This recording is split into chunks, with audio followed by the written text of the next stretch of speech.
بامبے کی ایک شادی میں جانے کا اتفاق ہوا، 45 روپے کا ایک کارڈ بھاگ آیا، نہیں گیا اس میں، ایک کارڈ پر 45 روپے. سوچئے فضول، ان المبذرین کانوا اخوان الشیاطین کس کے بارے میں قرآن نے کہا؟ فضول خرچی کرنے والے شیطان کے بھائی ہوتے ہیں. اور شادی کس کی؟ ایک مولوی کی، مولوی کے لڑکے کی. افسوس تو یہ ہوتا ہے. اور مولوی صاحب سے میں نے کہا یار اتنا لمبا چوڑا خرچ کیوں کر رہے ہو، یہ فضول خرچی؟ تو دلیل دیتا ہے مولوی، وَأَمَّا بِنِعْمَةِ رَبِّكَ فَحَدِّثْ، اللہ نے جو نعمتیں دی ظاہر کرو. مولوی کبھی نہیں ہارتا، وہ دلیل دے کے رہتا ہے، کوئی نہ کوئی فٹ کر کے رہتا ہے. کہتے ہیں کہ ایک مرتبہ ایک شکاری کا جال میں کوا اور کبوتر دونوں پھنس گئے. شکاری کا جال تھا، اس میں کوا بھی پھنس گیا، کبوتر بھی پھنس گیا. کوا بھی رو رہا ہے، کبوتر بھی رو رہا ہے.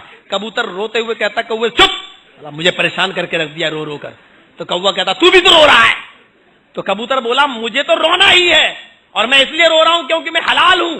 یہ شکاری مجھے جال سے نکالے گا اور کاٹ کے کھا جائے گا، مجھے تو کرنا ہی کرنا ہے. کوے سے کہا تو کیوں رو رہا ہے، تو حرام ہے، تجھے تھوڑی کچھ کرے گا، تجھے تو نکالے گا اڑا دے گا، تیرا کرے گا کیا، تیری تو زندگی بچ جائے گی، میری زندگی خطرے میں. کوا بولا میں تم سے زیادہ پریشان ہوں. کہا کیوں؟ کہا یہ جال جاہل کا نہیں ہے، ایک مولوی کا ہے. کوے نے کہا یہ جال ایک مولوی کا ہے، ایک مفتی کا ہے. تو کبوتر نے کہا اس سے کیا فرق پڑتا ہے؟ کہا مجھے ڈر لگ رہا ہے کہ حلال کا فتویٰ دے کے مجھ کو بھی کاٹ کے نہ کھا جائے.